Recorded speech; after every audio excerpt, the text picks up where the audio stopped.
Speaker Sir, I beg to present the annual financial statement budget vote on account for 2024-25.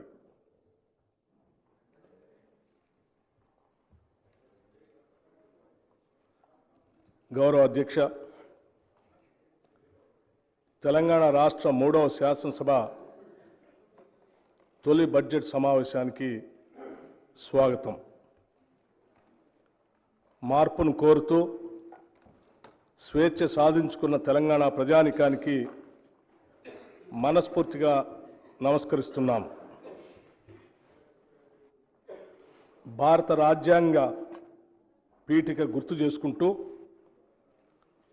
పౌరులెల్లరకు సామాజిక, ఆర్థిక, రాజకీయ న్యాయమును, భావ ప్రకటన, విశ్వాసము, ధర్మము, ఆరాధన వీటి స్వాతంత్రమును అంతస్తులోనూ అవకాశంలోనూ సమానత్వంలో చేకూర్చుటకు ఈ స్ఫూర్తితో మీ ముందుకు ఈ బడ్జెట్తో వచ్చాం. తెలంగాణ త్యాగమూర్తులు ఏ ఆశయాల కోసం ఆత్మార్పణ చేశారో వాటిని సాధించడం కోసం, వారి కలలను సాకారం చేయడం కోసం, వాటిని ఆచరణలోకి తీసుకొని రావటం కోసం ఈ సమావేశాల్లో మా కార్యాచరణ మీ ముందు ఉంచబోతున్నాం. కొందరి కోసం మాత్రమే అందరూ బతకాలి అనే నిరంకుశ విధానాలను ఎదిరించిన తెలంగాణ ప్రజలు ఇప్పుడు నిజమైన అభివృద్ధి వైపు అడుగులు వేస్తున్నారు. అందరి కోసం మనమందరం అనే నూతన స్ఫూర్తితో మన చిరకాల ఆశలు, ఆకాంక్షలు తీర్చుకోవటానికి ఇప్పుడు సరైన వేదిక ఏర్పాటైందన్న భావన కూడా తెలంగాణ ప్రజల కళ్ళల్లో స్పష్టంగా కనిపిస్తూ ఉంది. ఎందరో యువకుల త్యాగాల పునాదులపై ఏర్పడిన తెలంగాణ 10 ఏళ్ల తర్వాత నిజమైన ప్రజాస్వామ్యం అంటే ఏమిటో రుచి చూస్తున్నది. ఈ నేపథ్యంలో మనం ఈ స్వేచ్ఛ తెలంగాణలో తొలి బడ్జెట్ను ప్రవేశపెట్టుకోవటం ఎంతో ఆనందకరమైన విషయం. సమాన అవకాశాలు, సామాజిక న్యాయం, ప్రజలకు అందుబాటులో ఉండే పాలనకు తెలంగాణ ప్రభుత్వం శ్రీకారం చుట్టింది. రైతులు, యువకులు, మహిళలు, నిరుపేదల జీవితాల్లో మరిన్ని వెలుగులు నింపేందుకు పూర్తి స్థాయిలో చర్యలు తీసుకుంటున్నాం. మీ నమ్మకాలు మీ ఆలోచనలు అవుతాయి, మీ ఆలోచనలు మీ పదాలు అవుతాయి, మీ మాటలు మీ చర్యలు అవుతాయి, మీ చర్యలు మీ అలవాట్లుగా మారుతాయి, మీ అలవాట్లు మీ విలువలు అవుతాయి, మీ విలువలు మీ విధిగా మారతాయి అంటూ జాతిపిత మహాత్మా గాంధీ చెప్పిన విషయాన్ని గుర్తు చేస్తున్నాను. తెలంగాణ ప్రజల జీవితాల్లో గుణాత్మక మార్పు తీసుకురావాలనేది మా కృతనిశ్చయం. అందుకు అనుగుణంగా మా హామీలు ఉండటం వల్లనే తెలంగాణ ప్రజలు మమ్మల్ని నమ్మారు. ఆ నమ్మకాన్ని నిలబెట్టుకోవటానికి ఈ ప్రజాప్రభుత్వం ఎంతటి సాహసాన్నైనా చేస్తుంది, ఎంతటి కష్టాన్నైనా భరిస్తుంది. ప్రజలకు నిజమైన ప్రతినిధులుగా మేము ఎంతటి త్యాగానికైనా సిద్ధంగా ఉన్నాం. పాలకులకు, ప్రజలకు మధ్య ఉన్న ఇనుప కంచెలు తొలగించడంతో ప్రారంభమైన మా ఈ ప్రజాపాలన మరింత పటిష్టంగా ముందుకు సాగుతుందనటంలో ఎటువంటి సందేహం లేదు. నిస్సహాయులకి సహాయం చేయటమే మా విధానం, ఇదే మా లక్ష్యం. తెలంగాణ ప్రజల దశాబ్దాల ఆకాంక్షను గౌరవిస్తూ 2014లో ప్రత్యేక రాష్ట్రాన్ని ఏర్పాటు చేసిన నాటి యూపీఏ ప్రభుత్వానికి ఈ ప్రక్రియలో కీలక పాత్ర పోషించిన నాటి యూపీఏ చైర్పర్సన్ శ్రీమతి సోనియా గాంధీ గారికి మరియు నాటి ప్రధాని డాక్టర్ మన్మోహన్ సింగ్ గారికి 4 కోట్ల తెలంగాణ ప్రజల తరఫున కృతజ్ఞతలు తెలుపుకోవటం మా కర్తవ్యం మరియు మనందరి బాధ్యత. స్వరాష్ట్రం కోసం ప్రాణాలు ఎందరో అమరవీరులకు మరొకసారి సభావేదికగా నివాళులు అర్పిస్తున్నాం. కేవలం లాంఛనంగా మాత్రమే నేను ఇది చెప్పటం లేదు. మనస్సాక్షిగా చెప్తున్న మాట ఇది. గౌరవ ముఖ్యమంత్రి శ్రీ రేవంత్ రెడ్డి గారు, నేను, మా మంత్రివర్గ సహచరులు తెలంగాణ ప్రజల ఆకాంక్షలు తీర్చడానికి ఏమాత్రం వెనుకాడం. ఇటీవల ముగిసిన అసెంబ్లీ ఎన్నికల సందర్భంగా తెలంగాణలో ఇందిరమ్మ రాజ్యం తెస్తామని మాటిచ్చాం. నిర్బంధాలు, నియంతృత్వ ధోరణులు ఉండవని చెప్పాం. ప్రజా సంక్షేమం కోసం 6 గ్యారంటీలు ప్రకటించాం. బాధ్యతలు స్వీకరించిన వెంటనే ఇచ్చిన హామీలు, చెప్పిన మాటకు కట్టుబడి హామీలకు చట్టబద్ధత కల్పించే ఫైలుపై గౌరవ ముఖ్యమంత్రి శ్రీ రేవంత్ రెడ్డి గారు తొలి సంతకం చేయటం మా ప్రభుత్వ సంకల్పానికి, చిత్తశుద్ధికి నిదర్శనం. నూతన ప్రభుత్వం తొలి అడుగులోనే సంక్షేమానికి నాంది పలికింది. ప్రజలకు ఇచ్చిన ప్రతి మాటకు ప్రభుత్వం కట్టుబడి ఉంది. మన రాష్ట్ర క్లిష్ట ఆర్థిక పరిస్థితులపై ఈ సభకు ఇదివరకే శ్వేతపత్రం ద్వారా సవివరంగా వాస్తవాలను తెలిపాం. ఇటువంటి విపత్కర ఆర్థిక పరిస్థితుల్లో కూడా మేము ప్రజా సంక్షేమానికి చేసిన వాగ్దానాలకి కట్టుబడి ఉన్నాం. ఆడమ్ స్మిత్ చెప్పినట్లుగా మానవ జీవన ప్రమాణాలు మొత్తంగా పెంచే బహుముఖ ప్రణాళిక అంటూ ఏదీ లేదు. కానీ రాష్ట్రంలో అందుబాటులో ఉన్న వనరులతో వివిధ సాధన మార్గాల ద్వారా సాధించవచ్చు. గత పాలకుల నిర్వాకంతో మన ధనిక రాష్ట్రంలో కూడా ఆర్థిక కష్టాలు వచ్చాయి. పూట గడవటం కూడా కష్టమనేంత కనిష్ట స్థాయికి రాష్ట్ర ఆర్థిక వ్యవస్థను చేర్చారు. రాష్ట్రంలో మౌలిక సదుపాయాల కల్పనకు ప్రాధాన్యత ఇవ్వకుండా ప్రజలకు ఏమాత్రం అవసరం లేని ఆర్భాటాలకు డబ్బు ఖర్చు చేశారు. రాష్ట్రం ఆర్థికంగా ఎంత దురదృష్టకర పరిస్థితిలో ఉందంటే ప్రతి నెల 1వ తేదీన రాష్ట్ర ప్రభుత్వ ఉద్యోగులకు మరియు పెన్షనర్లకు జీతాలు ఇవ్వలేనటువంటి పరిస్థితి. దీనివల్ల ఉద్యోగుల క్రెడిట్ స్కోర్, సిబిల్ స్కోర్ దెబ్బతినటం వల్ల వారు రుణాలు పొందడం కూడా కష్టమవుతూ ఉంది. వృద్ధులైన పెన్షనర్లు మందుల కోసం ఖర్చు పెట్టిన డబ్బులు పొందడం కోసం ఎదురు చూసే పరిస్థితి ఉత్పన్నమైంది. అందుకే తెలంగాణ రాష్ట్ర ఆర్థిక పరిస్థితిని, ప్రజల జీవితాలను దుర్భరం చేసే దిశగా సాగిన ప్రజా వ్యతిరేక పాలనకు ప్రజలు చరమగీతం పాడారు. ఇదే మన ప్రజాస్వామ్య వ్యవస్థ యొక్క గొప్పతనం. దివాళా తీసిన రాష్ట్ర ఆర్థిక పరిస్థితిని మెరుగుపరచడానికి ఇప్పటికే దుబారా ఖర్చులు తగ్గించాం. రాష్ట్ర ఆర్థిక క్రమశిక్షణతో పాటు మెరుగైన సంక్షేమ పాలన అందించాలన్నదే మా లక్ష్యం. గత ప్రభుత్వం ప్రవేశపెట్టిన ప్రతి బడ్జెట్ వాస్తవానికి చాలా దూరంగా ఉంది. రాష్ట్రం యొక్క రాబడిని అధికంగా చేసి చూపెట్టడం ద్వారా ఎన్నో పథకాలకు నిధులు కేటాయిస్తున్నామనేటువంటి భ్రమను కల్పించారు. ఉదాహరణకు దళిత బంధు పథకానికి బడ్జెట్లో 17,700 కోట్ల రూపాయలు చూపిస్తే నిధులు మాత్రం ఒక్క పైసా కూడా ఖర్చు పెట్టలేదు.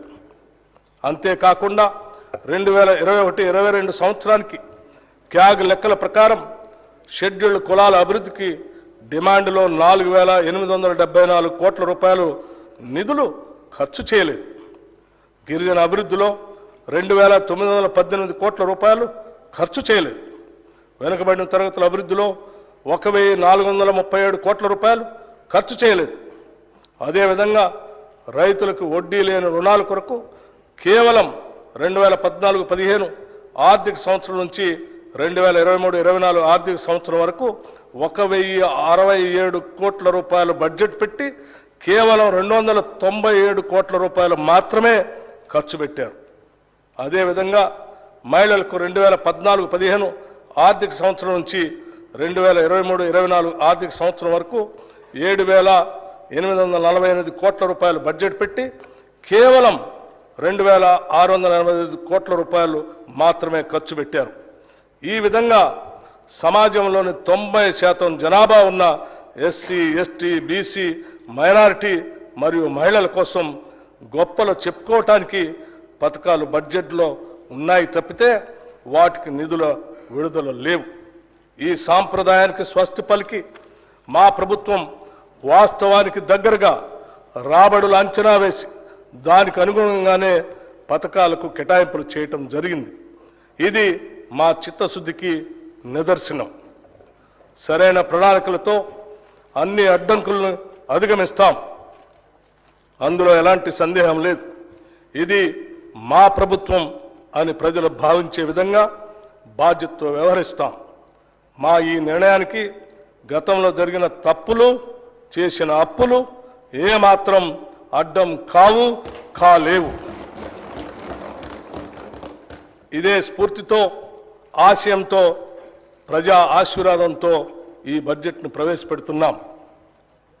2023-24 ఆర్థిక సంవత్సరంలో తెలంగాణ రాష్ట్ర స్థూల ఉత్పత్తి ప్రస్తుత ధరలో 2022-23తో పోల్చినప్పుడు 13,02,371 కోట్ల రూపాయల నుండి 14,49,708 కోట్ల రూపాయలకి పెరిగింది. అయితే ఆర్థిక వృద్ధి రేటు అదే కాలంలో 14.7% నుండి 11.3% క్షీణించింది. దేశీయ స్థాయిలో వృద్ధి రేటు మాత్రం 16.1% నుండి 8.9% పడిపోయి మరింత ఎక్కువగా క్షీణించింది. పర్యవసానంగా భారతదేశ జీడిపి వృద్ధి రేటుతో పోలిస్తే తెలంగాణ రాష్ట్ర వృద్ధి రేటు 2.4% ఎక్కువ. తెలంగాణ ఆర్థిక వృద్ధి రేటు స్థిరమైన ధరల్లో గత సంవత్సరం 7.5% నుండి 1% తగ్గి ఈ సంవత్సరానికి 6.5% పడిపోయింది. దేశ స్థాయిలో ఈ వృద్ధి +0.1%గా ఉంది. తెలంగాణ ఆర్థిక వృద్ధి రేటు తీవ్ర క్షీణతను చవిచూసిందనేది స్పష్టమవుతా ఉంది. తెలంగాణ మరియు భారతదేశం యొక్క ప్రస్తుత మరియు స్థిరమైన ధరల వద్ద భిన్నమైన వృద్ధి రేట్లు తెలంగాణలో ఉన్న అధిక ద్రవ్యోల్బణం రేటును సూచిస్తున్నాయి. 2023 డిసెంబర్లో తెలంగాణలో 6.65%గా ఉన్న వినియోగదారుల ధరల సూచిక 5.69%గా ఉన్న దేశ సగటుతో పోలిస్తే చాలా అధికంగా ఉంది. అధిక ద్రవ్యోల్బణం ఉన్న రాష్ట్రాలలో తెలంగాణ 5వ స్థానంలో ఉంది. 2023-24 ఆర్థిక సంవత్సరంలో తెలంగాణ ఆర్థిక వ్యవస్థ వివిధ రంగాల్లో పనితీరు ఒకేలా లేదు. దీనికి అనేక కారణాలు ఉన్నాయి. ప్రాథమిక రంగాల్లో ఒకటైన వ్యవసాయం చాలా క్షీణించింది. వ్యవసాయ రంగంలో పంటల ద్వారా వచ్చే స్థూల విలువ 49,059 కోట్ల రూపాయల నుండి 45,723 కోట్ల రూపాయలకు తగ్గి -6.8% వృద్ధి రేటుగా నమోదు అయింది. ఈ గణనీయమైన తగ్గుదలకి ప్రధాన కారణం ప్రతికూల వాతావరణ పరిస్థితులు, నైరుతి రుతుపవనాలు 17 రోజులు ఆలస్యమయ్యాయి మరియు సీజన్లో వర్షపాతంలో తీవ్ర హెచ్చుతగ్గులు వచ్చాయి. ముఖ్యంగా ఆగస్టు మరియు అక్టోబర్లో పంటలు కీలక దశలో ఉన్నప్పుడు వర్షపాతం గణనీయంగా తగ్గింది. దీనికి తోడు దీర్ఘకాలం పాటు పొడిగాలులు, భూగర్భ జలాల క్షీణత మరియు కృష్ణాబేసిన్లో తగినంత నీటి లభ్యత లేకపోవడంతో వరి, పత్తి, మొక్కజొన్న, కంది, శనగ వంటి కీలక పంటల విస్తీర్ణం భారీగా తగ్గింది. అదే సమయంలో తెలంగాణ ఆర్థిక వ్యవస్థలో ఇతర రంగాలకు కూడా వృద్ధి రేట్లో తరుగుదల నమోదు చేశాయి. విద్యుత్, గ్యాస్, నీటి సరఫరా, వాణిజ్యం మరియు మరమ్మత్తు సేవలు, హోటళ్లు మరియు రెస్టారెంట్లు, రైల్వేలు మరియు వాయు రవాణా వంటి రంగాలలో గణనీయమైన తగ్గుదల కనిపించింది. అయితే తయారీ రంగంలో మాత్రం పెరుగుదల కనిపించింది. గత సంవత్సరంలో నమోదైన 1.3% వృద్ధితో పోలిస్తే ఈ సంవత్సరం 5.9%గా వృద్ధి చెందింది. రియల్ ఎస్టేట్, నిర్మాణం మరియు మైనింగ్, క్వారీ వంటి ఇతర రంగాలు కూడా మునుపటి సంవత్సరంతో పోలిస్తే 2023-24లో అధిక వృద్ధి రేటును నమోదు చేశాయి. తెలంగాణ తలసరి ఆదాయం ప్రస్తుత ధరల ప్రకారం 2023-24లో 3,43,297 రూపాయలుగా ఉంటుందని అంచనా. గత తలసరి ఆదాయం 3,09,912 రూపాయలు. దీనితో పోలిస్తే ఈ సంవత్సరం పెరుగుదల కల్పిస్తున్నప్పటికీ వృద్ధి రేటు మాత్రం క్షీణించింది. కాంగ్రెస్ పార్టీ ఎన్నికల మేనిఫెస్టోలో ప్రకటించిన విధంగా అధికారంలోకి వచ్చిన వెంటనే ప్రగతి భవన్ను మహాత్మా జ్యోతిబా పూలే భవన్గా మార్చి ప్రజా పరిపాలనకి శుభారంభం చేశాం. ప్రతి వారం 2 రోజుల్లో ప్రజావాణి నిర్వహిస్తూ ప్రజల కష్టాలను ప్రత్యక్షంగా తెలుసుకుంటున్నాం. ఈ 2 నెలల్లో 43,054 దరఖాస్తులు వస్తే వాటిలో 14,951 ఇళ్ల కొరకు, 8,927 భూ సమస్యల గురించి, 3,267 పెన్షన్ల గురించి మరియు 3,134 ఉద్యోగ కల్పన గురించి వచ్చాయి. ప్రజావాణిలో వికలాంగులు, వృద్ధులు, మహిళలు మరియు పిల్లల కొరకు ప్రత్యేక కౌంటర్లను ఏర్పాటు చేసి అదనపు సౌకర్యాలు కూడా కల్పించాం. వైద్య సేవల నిమిత్తం వచ్చే రోగుల సహాయార్థం ఆరోగ్యశ్రీ కౌంటర్లను ఏర్పాటు చేశాం. ఒక పోర్టల్ ద్వారా ప్రజావాణి దరఖాస్తులన్నింటినీ నమోదు చేసి అవి పరిష్కారం అయ్యేదాకా వాటిని పర్యవేక్షించడానికి కలెక్టర్లకి, శాఖాధిపతులకి ఆదేశాలు ఇచ్చాం. ప్రజావాణి సక్రమంగా నిర్వహించేలాగా ఒక సీనియర్ ఐఏఎస్ని ప్రత్యేక అధికారిగా నియమించాం. సంపూర్ణ ప్రజా సంక్షేమమే కాంగ్రెస్ ప్రభుత్వ ప్రణాళిక. అందుకే 6 హామీలను ప్రజల ముందు ఉంచి వారి ఆమోదంతో ఈ శాసనసభ వేదిక ద్వారా వాటిని అమలు చేసేందుకు మా ప్రణాళికను మీ ముందు ఉంచుతున్నాం. హామీ ఇచ్చిన 6 గ్యారంటీల్లో 2 గ్యారంటీలను మేము బాధ్యతలు స్వీకరించిన 48 గంటల్లోనే ప్రారంభించి కాంగ్రెస్ ప్రభుత్వ చిత్తశుద్ధిని నిరూపించుకున్నాం. 6 హామీల అమలుకై అర్హులైన లబ్ధిదారుల నుండి దరఖాస్తులు స్వీకరించడం కోసం ప్రత్యేకంగా డిసెంబర్ 28 నుండి జనవరి 6 వరకు గ్రామాల్లో మరియు వార్డుల్లో సభలు ఏర్పాటు చేయడం జరిగింది. ఈ సభల్లో ప్రజలు 1.29 కోట్ల దరఖాస్తులు ఇవ్వటం జరిగింది. దీనిని బట్టి ప్రజల్లో ఈ హామీలపై ఉన్న విశ్వాసం అర్థమవుతా ఉంది. అందుకే ఒక ప్రత్యేక సాఫ్ట్వేర్ ద్వారా ఈ దరఖాస్తులను క్రోడీకరించే పని కూడా త్వరితగతిన పూర్తి చేయటం జరిగింది. దీనివల్ల మున్ముందు ఈ హామీల అమలులో లబ్ధిదారుల ఎంపిక మరియు వాటికి అవసరమైన నిధులు సమకూర్చుకోవటానికి మార్గం సులభతరం అవుతుంది. మహాలక్ష్మి పథకంలో భాగమైన ఉచిత ఆర్టీసీ బస్సు రవాణా సౌకర్యాన్ని మా ప్రభుత్వం డిసెంబర్ 9, 2023న ప్రారంభించడం జరిగింది. రాష్ట్ర మహిళలు ఈ పథకం పట్ల అత్యంత సంతృప్తి మరియు సంతోషం వ్యక్తం చేస్తున్నారు. ఈ పథకం సజావుగా సాగటానికి సకాలంలో ఆర్టీసీకి అవసరమైన నిధులు అందజేస్తున్నాం. ఇప్పటికే నెలకి 300 కోట్ల రూపాయల చొప్పున అదనపు నిధులు మంజూరు చేయటం జరిగింది. మరొక ముఖ్యమైన ప్రజా సంక్షేమ పథకం రాజీవ్ ఆరోగ్యశ్రీ. ఈ పథకం కింద మా హామీ ప్రకారం డిసెంబర్ 9, 2023 నుండి వైద్య ఖర్చుల పరిమితిని 5 లక్షల రూపాయల నుండి 10 లక్షల రూపాయల వరకు పెంచడం జరిగింది. గతంలో ఆరోగ్యశ్రీ కింద చెల్లించవలసిన బకాయిలు చెల్లించనందున ఆసుపత్రుల్లో ఆరోగ్యశ్రీ సేవలు నిలిచిపోయి సామాన్య ప్రజలు తీవ్ర ఇబ్బందులు ఎదుర్కొన్నందున మా ప్రభుత్వం దీన్ని ప్రాధాన్యతగా తీసుకుని గత బకాయిలను కూడా వెంటనే విడుదల చేయటం జరిగింది. భవిష్యత్తులో కూడా ఆరోగ్యశ్రీ కింద వైద్య సేవలకు ఎటువంటి అడ్డంకి లేకుండా అవసరమైన నిధులు చెల్లించడం జరుగుతుంది. మా ప్రభుత్వ హామీల్లో మరో ముఖ్యమైన 2 హామీలు గృహజ్యోతి మరియు 500 రూపాయలకే వంట గ్యాస్ సిలిండర్ సరఫరా. గృహజ్యోతి పథకం ద్వారా అర్హులైన వినియోగదారులందరికీ నెలకి 200 యూనిట్లు ఉచిత విద్యుత్తును అందించడానికి మరియు అర్హులైన వినియోగదారులకి 500 రూపాయలకే వంట గ్యాస్ సిలిండర్లు సరఫరా చేసే పథకాలకి మరో ముందడుగు వేశాం. ఫిబ్రవరి 4, 2024న రాష్ట్ర మంత్రివర్గ సమావేశం ఈ పథకాల అమలుకి ఆమోదం తెలిపింది. త్వరలోనే తగిన విధి విధానాలు రూపకల్పన చేసి వాటి ఫలాలను ప్రజలకు అందించడం జరుగుతుంది.